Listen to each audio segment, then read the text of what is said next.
Episode 300, Q&A, number 6.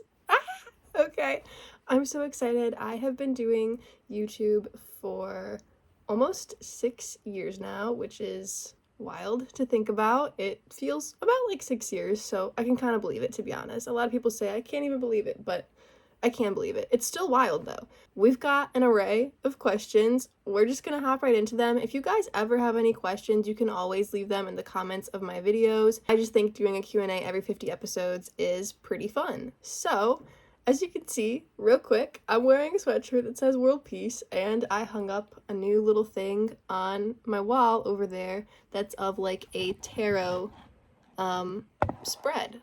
Cool new poster I got in one of my new tarot decks that I got. Anyways, let's hop into it with this first question. I may or may not have answered this on my last Q&A, I'm not sure, but for some reason, intuitively, I wanted to throw this in here. I screenshot when people send me questions, and I found it when I was going through my camera roll, and I was like, oh my gosh, why is it still in here? Usually I delete the screenshot after I do it in a Q&A. So, for whatever reason, this question is meant to be in here, so we're gonna answer it first. All right, do souls typically have a planet of origin that they'd call home, or are souls infinite and never created? Awesome question. I really love it. So, the core thing of it, we're all one main energy source. Like, I do believe everything is all one on the most united level, right? On the most core level, okay? And then we've got souls who kind of break off from source, but yet we still all are that one main source. Souls are infinite, like we're never dying. We can merge back in with source. There's a spectrum of that, I believe. There's a spectrum of just about everything. I don't think souls are ever really created though. When people say, oh, I'm an old soul, what that means to me usually is that you've had a lot of earth lives.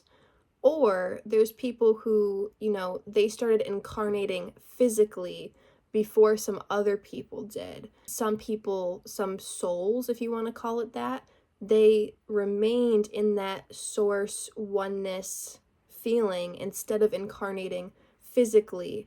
And then eventually they did, or something like that. So when people say I'm an old soul, to me that means you started incarnating physically before some other souls, okay? But souls are all the same age, in my opinion. And then, do souls typically have a planet of origin that they'd call home? The origin thing gets a little funky because time, is it linear? Is everything all happening at once? Yes.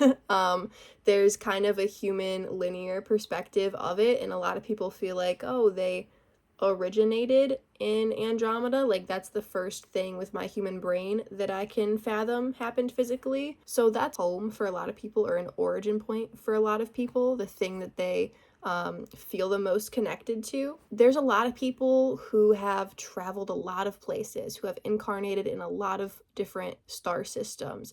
So there's lots of people who home feels like maybe 3 or 4 places. However, there's some people who it's like Sirius is their home, or Beta Centauri is their home. There's some people like that. There's a lot of people who Lyra feels like their home. There's a lot of people who Orion feels like their home. But usually for most people, there's a mix of maybe 2 to 4 things. Usually when I'm giving a reading for somebody, I often hear myself kind of say top 3, top 4, top 5 are this, but there's also these other connections. And it's kind of hard for me to pinpoint when these people come to me who have had really strong connections in, let's say, these 5 places. It's hard to really pinpoint one that feels the most like home. So it really depends on the person. And then also there's still that concept of time and all of that makes it a little funky. A place that feels like home for them, they might not have been in first. That just might be their strongest connection, even though they didn't start there. Okay, next question. What's your favorite thing about spirituality? Such like a general question, but I love it.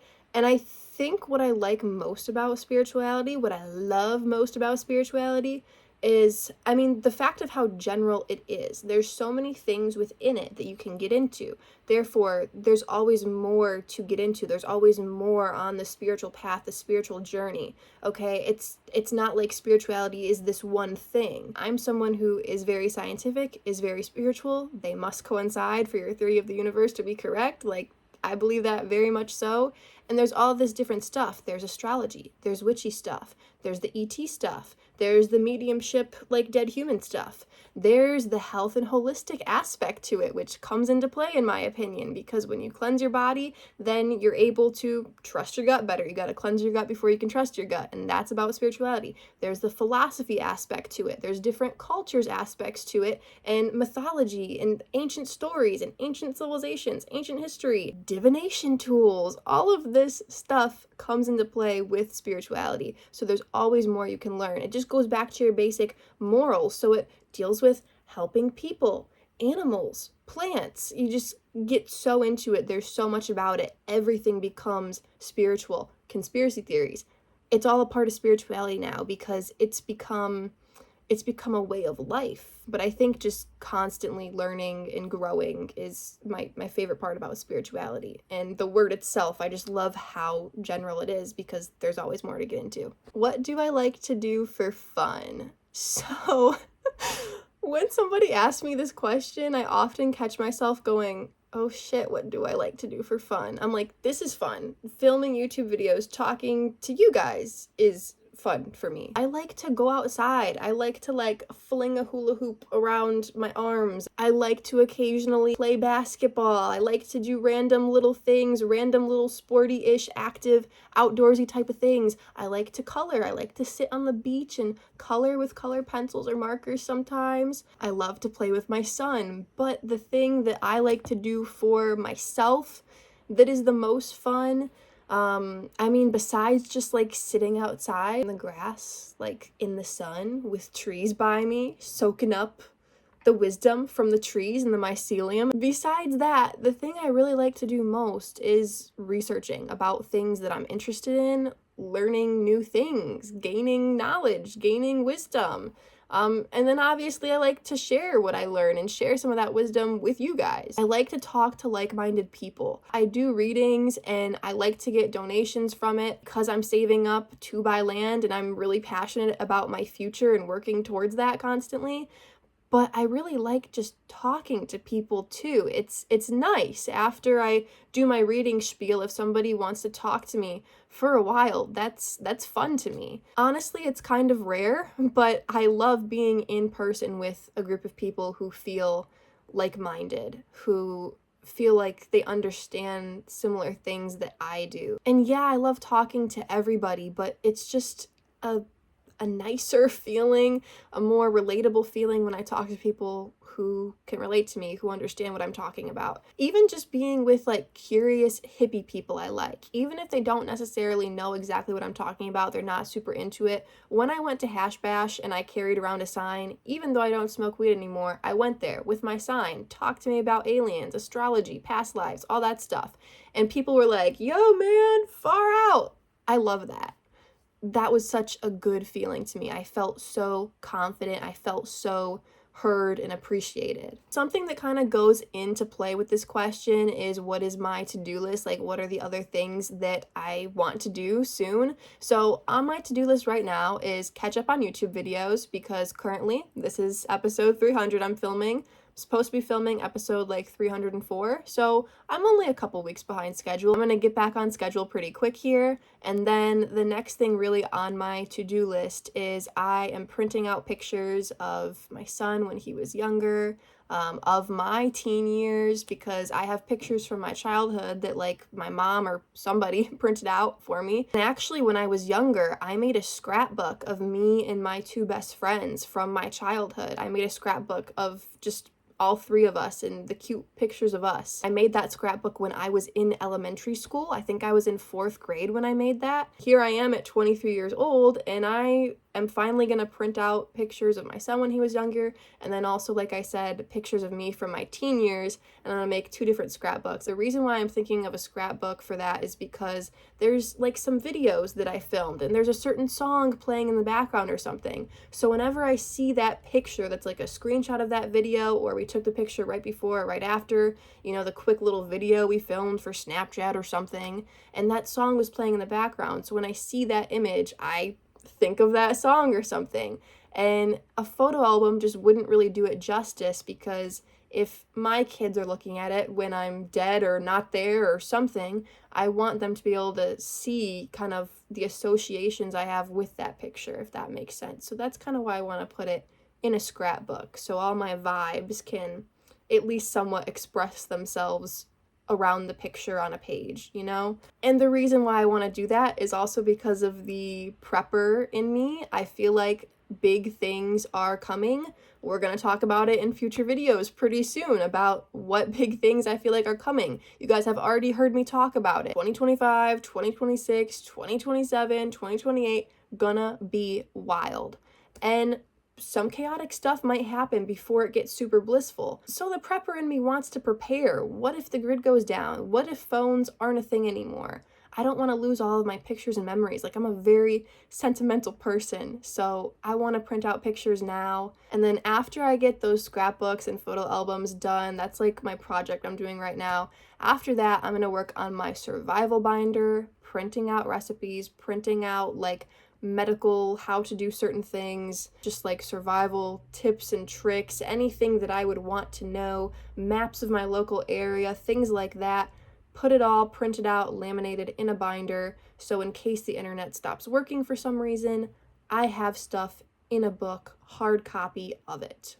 And I would recommend you guys do similar things as well. Those are some of the things on my to-do list. I think those are fun, but really I guess my idea of fun is like going to an arcade, watching movies. Arcades are really fun because it's like an activity you can do. I love little games. Even just on Christmas, usually I'm visiting my family in New York on Christmas, but this year we were in Michigan. And my mom found these cute little games online to do, like blindfold yourself and see if you can scoop bows into a bowl, blindfold yourself and try to draw a snowman, unwrap chocolate with gloves on you. I'm pretty sure I've done them all before at school, but I love little games and activities like that. I love board games too. I do like reading and absorbing information. I have a ton of books that I haven't read. I gave a reading to somebody today and it turned into this like massive conversation, and when they asked me if I had heard of a certain book, I would be like, oh yeah, I have that book. Have not read it yet. There's like 5 different book titles. I was like, I have it, but I haven't read it yet. And even just people online often comment and say, you know, you would really like this book. And I'm like, thank you, I'll add that to my wish list. Or, I have it. I haven't read it yet though. Speaking of things like that, somebody asked me what my favorite movies are. So buckle up because we're about to go down a list, okay? If I had to pick my top 5, currently, just like off the bat, my top 5 favorite movies would be The Parent Trap, the one with Lindsay Lohan in it, okay? It's an awesome concept for a movie. Absolutely love it. It was my favorite movie when I was a kid. Sheena.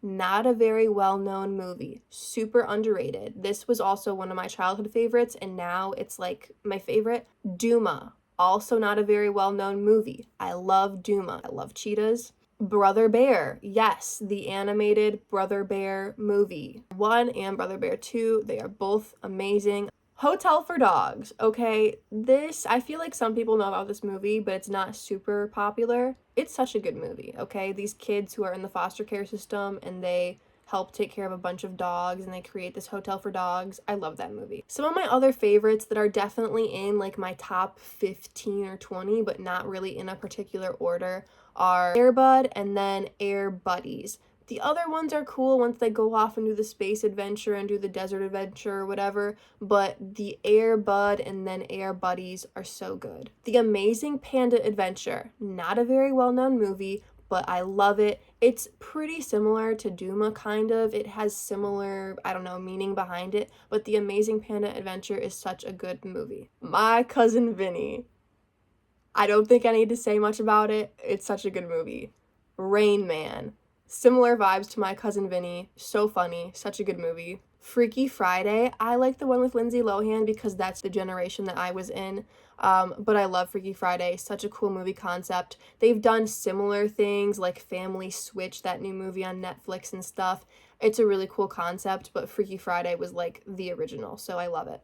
Spider-Man. Tobey Maguire Spider-Man, specifically the first movie and the third movie. The second movie is usually always the worst. And speaking of that, we get into Jurassic Park. Okay, Jurassic Park, specifically 1 and Jurassic Park 3. The second movie, usually not as good, right? Even if you're like me and you're kind of skeptical of dinosaurs, it's still a cool movie. Coming to America.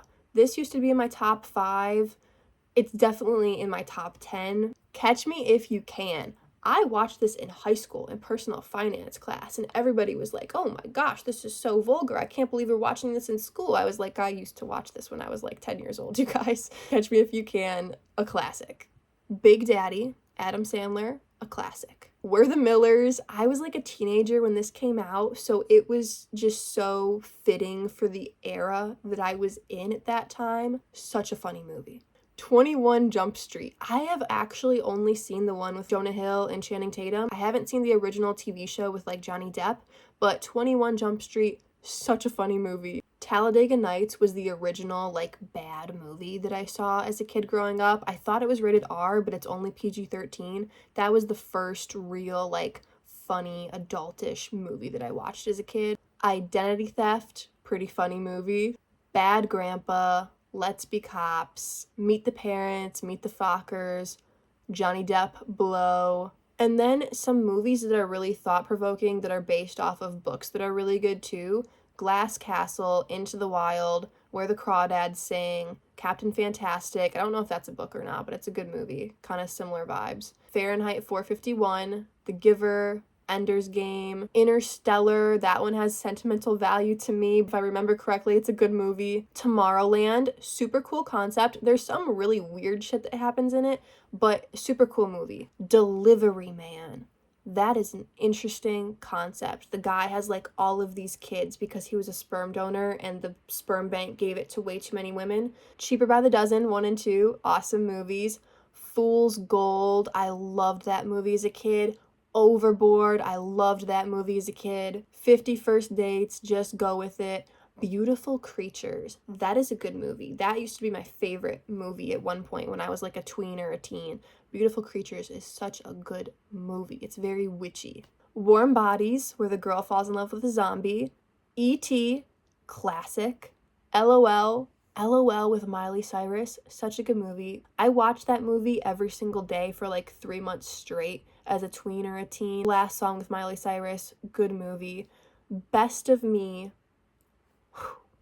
that's probably the best like romancy movie is The Best of Me. Endless Love, that used to be my favorite movie for a while when I was a teenager too. I used to watch that movie a lot. Beyond the Lights, The Age of Adeline, love that concept, very Benjamin Button-like. The Time Traveler's Wife, that's a good movie. It's not as good as this other movie that I saw on TV one time, and I have no clue what the title of it is, but this guy, it's like in his family, like his dad was a time traveler too, and this guy, I think he's like ginger, got ginger hair. Him and his wife have a kid, and he time travels after having a kid, and then he realizes that like he messed up, and when he comes back his kid is different or something. So that's all I remember from the movie, but that was such a good movie. If any of you guys know what movie I'm talking about, let me know in the comments down below. It's not The Time Traveler's Wife. It's something sort of similar. I don't know. The movie In Time with Justin Timberlake is such a good movie. Very underrated. I had never heard of it before until I found some post on Facebook of like awesome spiritual matrixy movies, and I got it and I watched it and I was like, oh my gosh, this is such a cool concept. Money is literally like time, like their lifespan in the movie. It's ridiculous. Don't laugh at me, but Twilight, the whole Twilight series. I read the books when I was in middle school. I love the movies. Don't come at me. It's entertaining. Divergent, that's a cool freaking concept. Love those movies. Hunger Games, really freaking twisted, but you know, it's a cool concept. The Maze Runner, also pretty twisted, but interesting concept.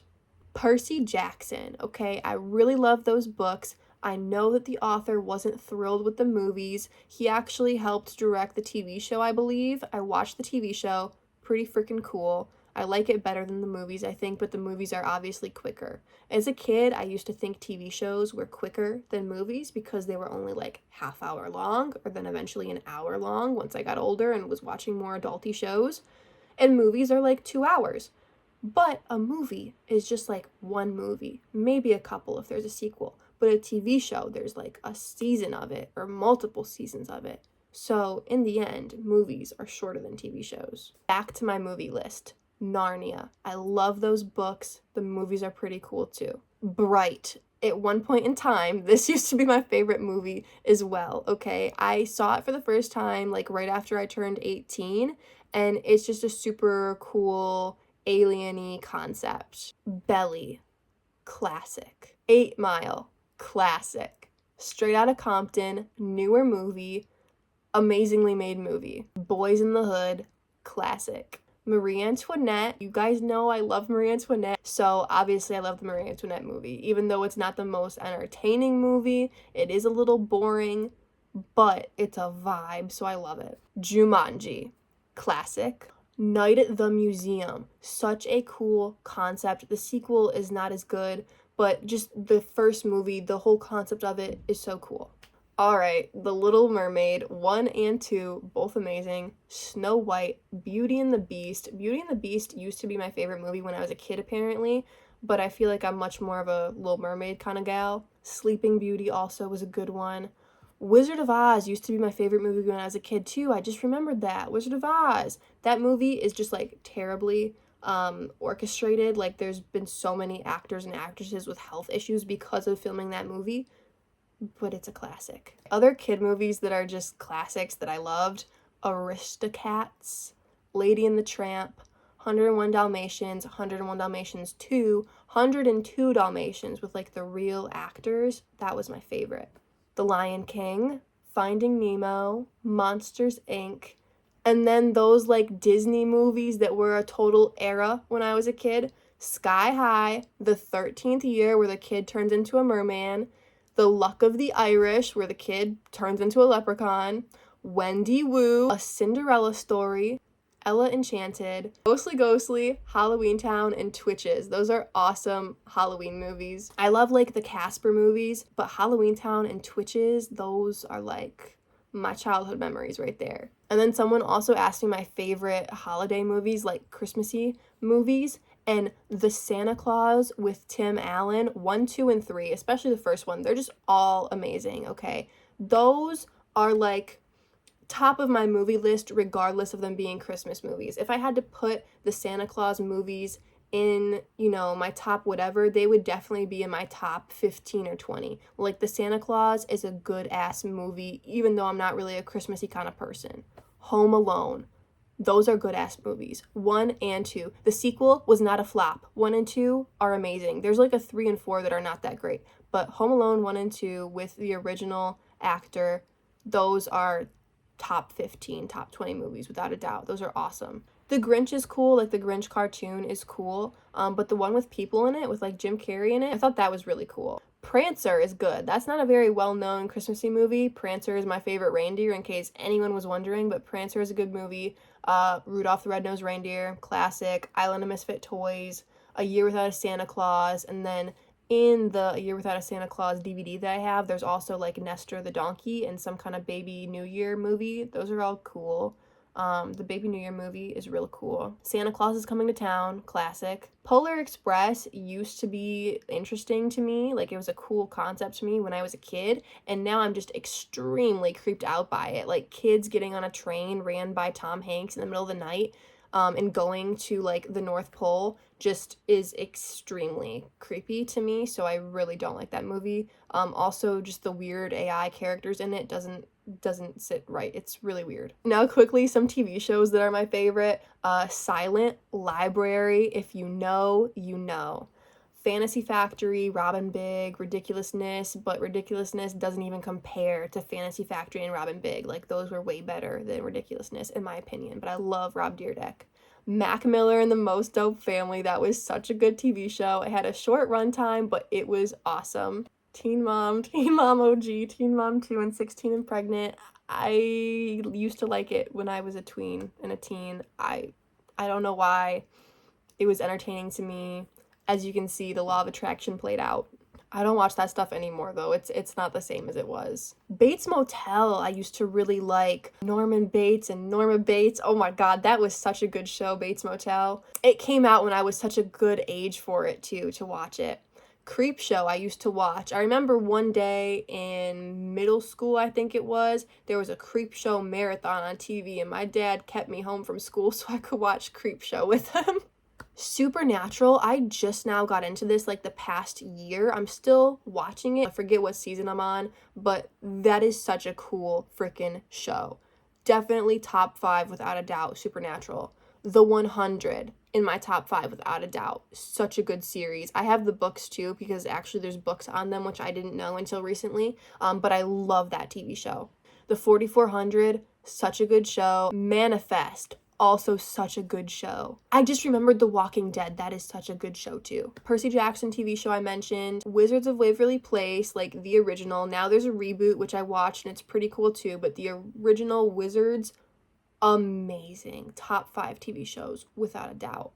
Hannah Montana, I was the perfect age for Hannah Montana growing up. That was such a cool show. Sweet Life of Zach and Cody, like when they're in the hotel. On the boat, like Sweet Life on Deck was okay, but Sweet Life of Zach and Cody in the hotel was the best. Good Luck Charlie was also a really good show too. I was getting kind of old for Good Luck Charlie at the time that it was being produced, but now watching it back as an adult, I'm like, that is a good ass show. Favorite music artist, even though I really do not listen to music much anymore, but my favorite artists are Mac Miller, Eminem, Machine Gun Kelly, Hopsin, Lil Wayne, Nicki Minaj, and the My Moment album by T Grizzly was like one of my favorite albums of all time. My Moment by T Grizzly, Pink Print by Nicki Minaj. Those 2 albums are just great. Eminem, Mac Miller, Machine Gun Kelly. I love so many of their albums I couldn't pick. But like I said, I don't really listen to that kind of music much anymore. I'll listen to throwbacks when I really feel like it, but Eminem just doesn't sit right with me anymore. But yeah, like Lil Wayne, like those are classics right there. Hopsin, not as well known, but I love Hopsin. Token is awesome too. He's also not as well known. I was on that T Grizzly Sada Baby kick for a while, but I don't want to listen to that gangster rap music no more. We talked about movies a lot, but now we're getting into some other questions. So are emotional traits different based on the junction of your sun, moon, rising sign, etc.? I mean, yeah, I don't focus on the zodiac signs very much. I do to a certain extent, but I focus on where the planets are in houses a lot more than I focus on the zodiac signs because I look at Western and Vedic astrology, also Draconic, but mainly Western and Vedic, and usually it's like one sign different using Vedic, depending on the degrees. If you're like super into a zodiac sign, then you're still in that zodiac sign using Vedic, but if you're like at the beginning of it or partway through it, then you're the sign before using Vedic. But yeah, your zodiac signs definitely represent emotional traits within you, different personality traits, so yeah, of course. How do aspects affect you? So aspects in astrology, that's where the planets are in relationship to each other, like how many degrees apart certain planets or calculated points or asteroids or dwarf planets in your birth chart, where they are in correlation to each other. So things that are like right on top of each other, like a 0 or 3 degree orb difference from each other, that's a conjunction. If 2 things are 180 degrees opposite from each other, that's an opposition. There's all sorts of different aspects in astrology. I have videos on aspects. To understand aspects, basically you need to know what that planet represents. You know, if it's the sun and Mercury or whatever in this aspect, you need to know that the sun represents how people see you, the energy you give off to the world. Mercury is how you communicate, how you express yourself. And so you know those 2 definitions, and then what are they doing? Are they trining? Because that's a harmonious aspect. So that means that, you know, people see you as a good communicator or something like that. Or are they square to each other? You know, is there tension between how you communicate and how people see you? Maybe you rub people the wrong way. So that's kind of how you interpret aspects. Some are good, some are bad, some are neutral, some mean more specific things like a quintile or a biquintile that brings out natural talents in you. It's a harmonious thing, but it's a more specific kind of aspect. How do you find things that help you on your path? So to find things that help you on your path, you really just need to listen to yourself. What are you curious about? That's how I really got into everything, was what am I curious about? What do I want to learn more about? The answer to that is a lot of different things, and that's okay. So ease your way into it. Pick something, research it, go down a rabbit hole for a month, learn more about it, and then when you feel called to get into something else, then get into something else and research that for a while. But like, how do you find things that help you on your path? Going with the flow, using your intuition, whatever you come across. Like, there is so much to get into. You just need to get into one thing at a time, and then you'll learn the tools for that. Basically, whatever you're curious about, take that and run with it.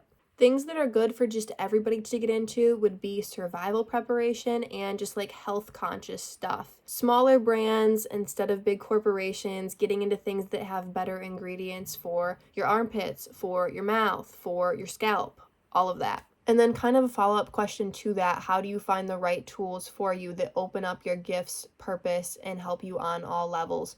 Kind of the same thing, following your curiosities, following things that you just feel a connection to, but things that like really open up your gifts and your purpose. I would recommend looking at your astrology and seeing what the astrology has to say. If you are not really sure on how to interpret your chart, maybe getting a reading from an astrologer just to see their perspective. But you can totally find that out yourself without using astrology. Like, you know it in yourself what your purpose is. You probably have lots of different interests, and it's more so about, what interest and what curiosity do I want to focus on? But you only know that by trying out everything and seeing what you resonate most with. And then if that question is more so about divination tools, once again, trying certain things out. If you want to try tarot, try tarot. If you want to try palmistry, try palmistry. If you want to try a pendulum, try a pendulum, and just see which one you like the best. What do I want to do in the future? My dream is to have a hippie community, to live on land, and I want you guys to be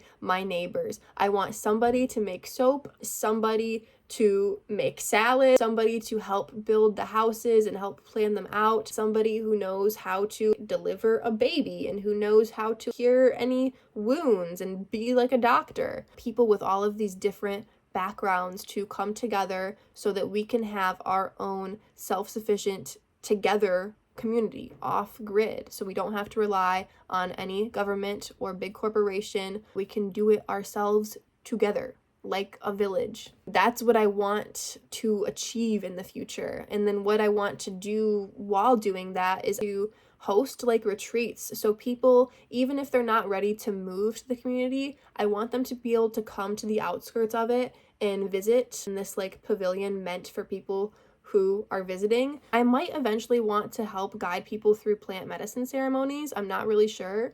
I want to have like a spiritual school for the kids to go to so they can learn useful life things instead of things that don't really matter.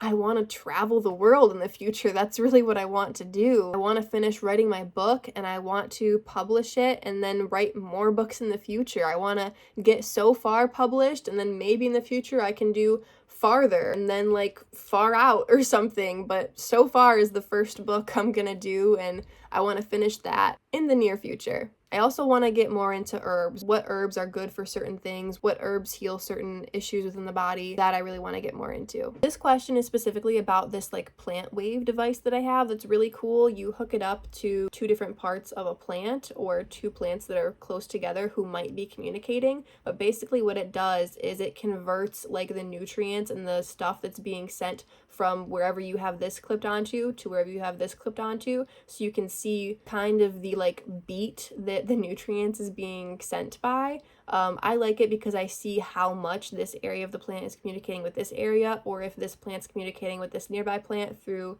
their roots or somehow. But it converts that like sending of information from this area to this area, it converts it into music. So it's really cool. Where do the images from dreams, astral travel, out-of-body experiences, etc. come from? So it's our mind, right? Some dreams are psychic dreams. Some dreams are medium dreams where crossover loved ones come to us. The psychic dreams could be precognition dreams. Some dreams are just like you watched a commercial of a dancing giraffe, so now it's in your dream. It's kind of silly, but it's in your sub and unconscious mind, right? But then most dreams are kind of like astral experiences where I believe a part of your soul is traveling, is going to this experience, and then the dream is your human brain's interpretation of it. Is the out-of-body experience real or just a hallucination? That's up for debate, but I believe it's real. Experiments to get blind people on shrooms. Okay, I wouldn't be surprised if a blind person on mushrooms didn't see anything. And the reason why is because if they've been blind since birth, they're not used to seeing things. You know, you don't have to only see things on mushrooms to have an experience. Like, from my understanding, it's more so a feeling, maybe flashes of colors and stuff slightly, but like, wouldn't it be more so of a feeling and thoughts that are like happening to you rather than hallucinations? Just kind of my hypothesis, I guess. Like, I don't think it would prove anything if a blind person on shrooms didn't see anything. Like, if they felt stuff and knew stuff or something, that's kind of what I would expect. I wouldn't expect them to see anything. Thoughts on, I'm not sure how to pronounce this, so I'll just put it on the screen, but basically herbs that help you dream, like herbs that enhance your dreams or promote certain dreams to happen. I don't really have many thoughts on them yet. I have had Egyptian blue lotus tea that is supposed to enhance your spirituality in your dreams, and it didn't really do much. It made me feel kind of relaxed. I just drank it as a tea. I didn't smoke it or anything like that. There's some people who have smoked it and had these like mystical experiences. I haven't done that, but I've drinking the tea, which is just very mellow, and it just kind of made me feel calm and relaxed to a certain extent, but it wasn't anything major at all. I think it was mainly placebo. Like, if I didn't know what I was drinking, I probably wouldn't have experienced any of that, to be honest, because it was so subtle. I don't really have any experience with sleep guides like that. The natural ones, natural herbs and stuff, I think could be very useful. And this is our last question. Do you have sleep rituals, or how do you transition from wakefulness to peaceful resting sleep? So I am a mom now. What I do when I remember to is maybe spray some magnesium mist on me. That only happens a couple times a week if I'm lucky. Kind of a couple times a month. Helps a little bit. It's good for you regardless. I used to put it on me every morning until I kept falling asleep at 2 o'clock and not knowing why. And then I heard magnesium mist actually makes you fall asleep. So I stopped putting it on in the morning, and I don't really have a bedtime routine much until literally just a couple days ago. I think there's been 3 or 4 nights now where I have taped my mouth and used my new pillow, my pillow cube. It's just a better shape for my neck area, and it's super comfy. I got the knee one too because I've always, my whole life, even as a kid, slept with a pillow like in between my knees. So I got a pillow cube for my head and my legs, and I tape my mouth shut, and if I remember it, I spray some magnesium on me just because it's better to do at night. The reason I do the mouth tape is because, I mean, one, there's supposed to be health benefits from making sure that you're breathing through your nose instead of your mouth. I don't think I'm a mouth breather, except those moments when I'm like super congested and sick or something, but I don't know because I don't know what I'm like when I'm sleeping because I'm sleeping. So that's kind of why I do the mouth tape. Also, it's because I had heard of those health benefits, I don't know, a year or so ago. But recently I heard that your like side profile is affected if you are a mouth breather. It makes you kind of more unattractive. So I was like, oh, I gotta get that mouth tape to make sure my face is pretty. So that's kind of the more egotistical reason why I got it, but also like I knew that there's health benefits for it too. But once I heard that, that was kind of the icing on the cake that I wanted to get the mouth tape. I have this really cool case on my phone. I think it's called Safe Sleeve. It's supposed to be like radiation protection, EMF blocking. I also have an EMF blocking like sticker crystal thing on the back of my phone itself. But the case I have is like EMF blocking. It's one of those cases where you can hold your like credit cards, driver's license in one side, and then your phone's in it, and it like closes. And when I have my case off, I definitely feel like the radiation. When I have my case on, it's much, much less.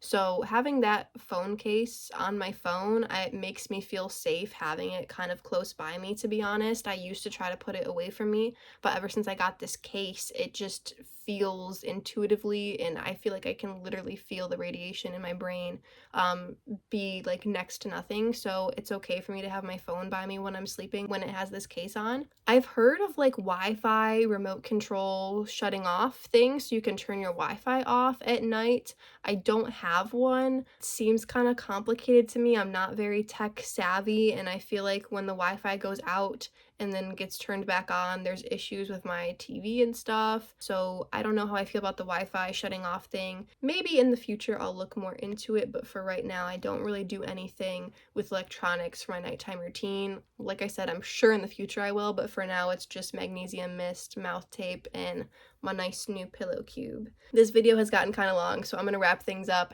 If you guys ever want to chat, please email me, sydalexandriaegypt@gmail.com. But seriously, feel free to comment on any of my videos anytime, and I'll do my best to respond to you. So thank you so much. Love you guys. I appreciate you so much, especially if you've been here since the beginning. Thank you so much for continuing to watch my videos, or if you're new here, that's awesome too. I appreciate each and every single one of you. Peace out.